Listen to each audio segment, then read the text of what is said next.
18. Come with us into the basement. We have a floor to pour. We're about 1,725 square feet on this one.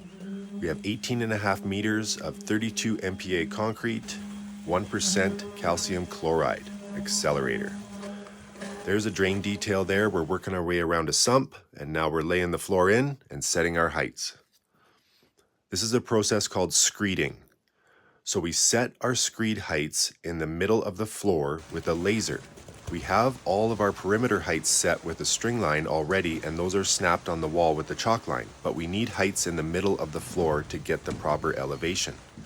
So we use our laser and we set little screed pads with our hand floats that are exactly set to the top of floor height.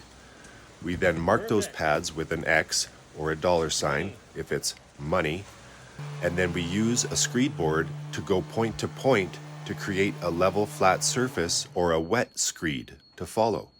So now we have a flat surface from the wall to the middle, and then we pull across those two wet screeds to get our final elevation in the middle.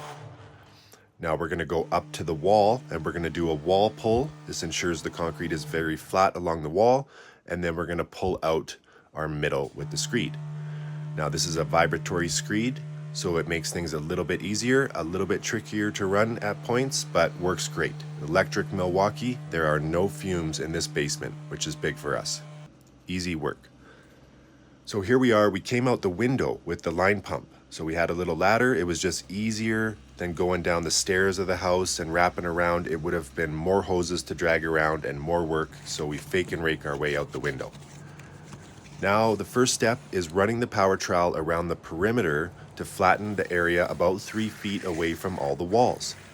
Then it's up to the edge guys to do all the edges by hand because the machine cannot reach. So we have to feather in that height or those the smoothness from the edges to the floor. So we do edges about 4 times. And on the first step, we use a magnesium hand float to flatten, level, and then a steel trowel to smooth it out.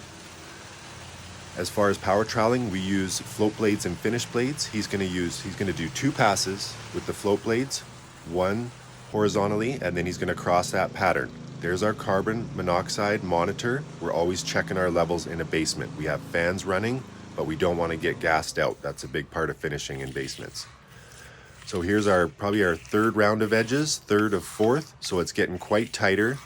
Don't make fun of me too much. I'm just using one hand there. But we run around those edges 4 times to get it to this stage. And there we've left it just with a bit of fuzz on it, but nicely finished. Let me know what you guys think. Thanks for watching.